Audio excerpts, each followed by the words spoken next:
La liberté ou la mort. La liberté ou la mort. Vive la Révolution. Vive la Révolution. Vive la République.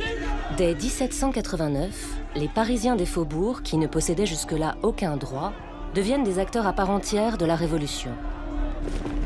Ils vont changer le cours des événements, mais vont devoir se battre pour défendre ces nouveaux droits difficilement acquis. Quel rôle le peuple de Paris a-t-il joué dans le déroulement de la Révolution? Comment est-il parvenu à faire entendre ses revendications?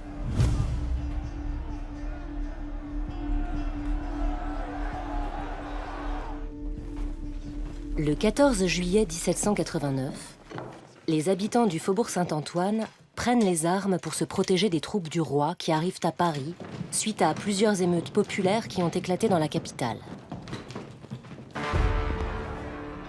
Le peuple s'empare de la Bastille. C'est un séisme. La prise de la Bastille marque l'irruption du peuple dans le processus révolutionnaire. La Commune de Paris choisit d'armer une partie de la population et de créer une garde nationale pour protéger le peuple, la capitale et la révolution en train de naître. Le 27 juin 1790, Paris est divisé en 48 sections. La Commune de Paris crée ainsi un lieu de débat et de décision pour permettre aux habitants des faubourgs de faire entendre leur voix. Une victoire qui demeure fragile et qui va bientôt être remise en question.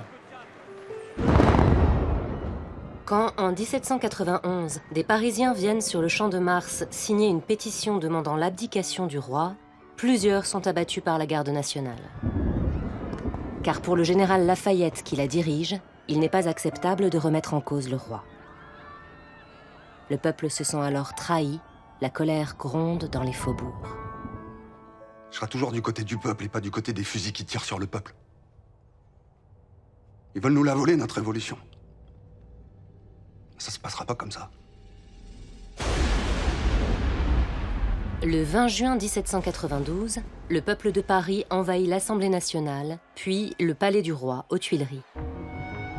Les manifestants obligent Louis XVI à porter le bonnet phrygien, ce symbole de la Révolution inspiré de la Rome antique qui servait à reconnaître les esclaves ayant retrouvé leur liberté. Le sans-culotte s'affirme comme acteur essentiel de la Révolution.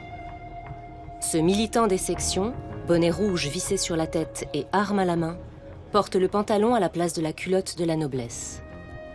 Prêt à tout pour faire entendre sa voix, il fait trembler Paris. Le journaliste Jean-Paul Marat est un de ses plus fervents porte-parole. Tous ceux qui vivent de l'argent public, les citoyens frileux, tout cela ne redoute qu'une chose, les émeutes populaires. Mais face à la tyrannie, le peuple se soulève toujours. En août 1792, la France est en guerre contre les monarchies européennes. Paris est menacé. Le peuple des faubourgs, qui considère avoir été trahi par le roi, se lance alors à l'assaut du Palais Royal aux Tuileries. Après de sanglants affrontements, les sections parisiennes font tomber la monarchie. C'est la naissance de la République, qui sera proclamée le 22 septembre 1792.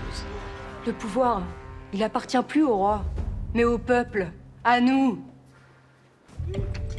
Jusqu'en 1795, il y aura une confrontation entre le pouvoir populaire des sections de Paris et l'Assemblée nationale.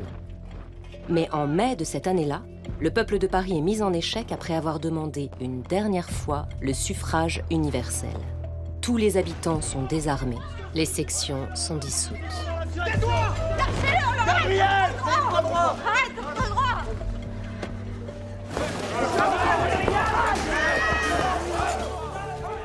Depuis la prise de la Bastille, beaucoup d'espoirs ont été déçus et beaucoup de vies ont été fauchées. Mais le rôle du peuple de Paris restera gravé dans l'imaginaire révolutionnaire et inspirera toutes les révolutions du siècle suivant.